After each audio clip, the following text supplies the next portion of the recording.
বাবার দল জামাত, ছেলের দল বিএনপি। মতাদর্শের এই ফারাক এবার ছিন্ন করেছে রক্তের বন্ধনও। বরিশালের গৌরনদীর এক পরিবার হঠাৎই সারা দেশের আলোচনার কেন্দ্রে, কারণ একটাই, রাজনীতি। বরিশাল ১ আসনের জামাতে ইসলামীর মনোনীত প্রার্থী কামরুল ইসলাম খান সম্প্রতি ফেসবুকে ঘোষণা দিয়েছেন তিনি তার বড় ছেলে কেন্দ্রীয় যুবদল নেতা আরাফাত বিল্লাহ খানের সঙ্গে সম্পর্ক ছিন্ন করছেন, কারণ ছেলে বিএনপির রাজনীতিতে যুক্ত। গত ৭ নভেম্বর জামাত মনোনীত প্রার্থীর ছেলে আরাফাত বিল্লাহ খান একটি বক্তব্য দেন। তার দেওয়া বক্তব্যের একটি ভিডিও অংশ সামাজিক যোগাযোগ মাধ্যমে ছড়িয়ে পড়ে।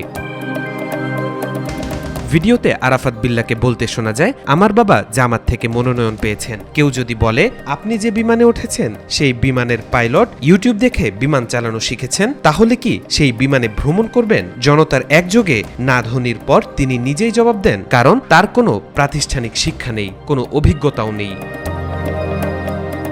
এই কথাগুলো শোনা মাত্রই রাজনীতির মাঠ থেকে শুরু করে ঘরের ভিতর পর্যন্ত তোলপাড় সৃষ্টি হয়। সেই রাতেই ফেসবুকে দুটি স্ট্যাটাস দেন জামাত নেতা ও আরাফাতের বাবা কামরুল ইসলাম খান। তিনি প্রথম স্ট্যাটাসে লিখেন, আমাকে পিতা পরিচয়ে বিএনপির পক্ষ থেকে যে বক্তব্য দেওয়া হয়েছে তাতে কেউ হতাশ হবেন না। চিকিৎসা শেষে ফিরে আসছি, তারপর জরুরি বৈঠক করব।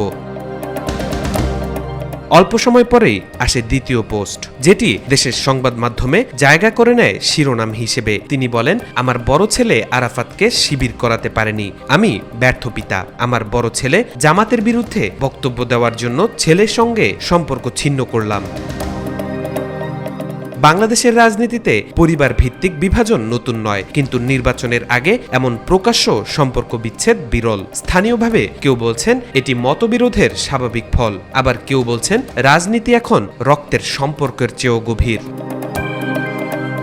তাওফিকুল ইসলাম, আজকাল।